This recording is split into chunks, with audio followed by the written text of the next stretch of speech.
Well, while we're talking about politics, President Trump, obviously, since he's taken office, he's accumulated more than 2,300 conflicts of interest, according to a new report. And Kristin, I know you've been looking into that. Yes. What are these conflicts of interest? And again, a very important piece came from a nonpartisan watchdog. Yes, the Citizens for Responsibility and Ethics in Washington, C.R.E.W. Just the short name. So essentially, they've been tracking various conflicts of interest that President Trump has undertaken since he's taken office. A lot of this stems from visits to his own properties. So he essentially profits from these visits. A lot of them are taxpayer funded. Foreign governments and foreign government officials have visited his properties, and they made note. I highlighted it here. 111 officials from 65 foreign governments have visited Trump properties. The president himself has visited his own properties 362 times at taxpayer expense during his administration so far.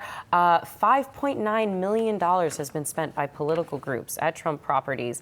And they did make clear that essentially that his businesses never received more than $100,000 from political groups in the whole decade prior to his taking office. So none of this is illegal. I do have to say that.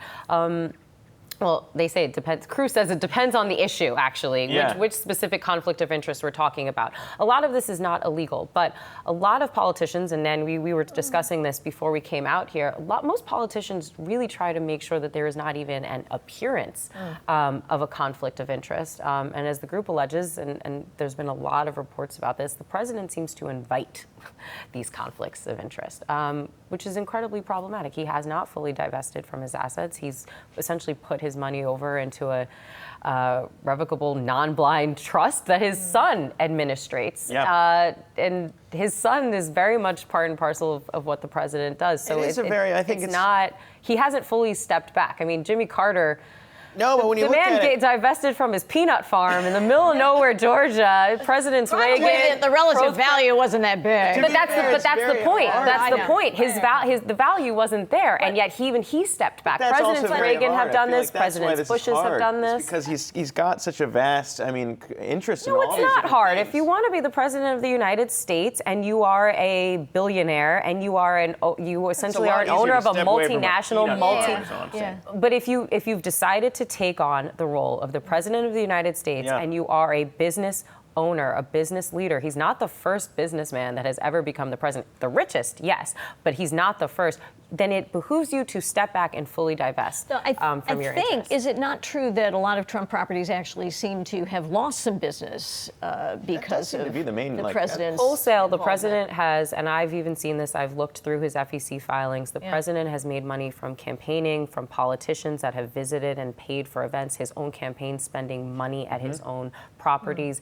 I think we've gotten to the point where we have to start saying, listen, do we actually want our president to profit from his role in the White House? Even that tweet of the Dr. The answer Trump, generally should be no. That's what the emoluments clauses are for. You remember when we were talking about Greenland, the tweet that he sent out of the doctored Trump hotel in the Greenland fishing village and saying, "I will not do this to Greenland." Even that kind of struck me as like a and that's don't so tweet sad. this. Right, and that's funny. Yeah, it was kind of funny. It was kind of funny, but I think it just points to the fact that even he recognizes he's got a Trump Tower still there, and it's one of these things. It could be there. I don't know, but it is interesting. It gets harder as you have more and more things. You're right.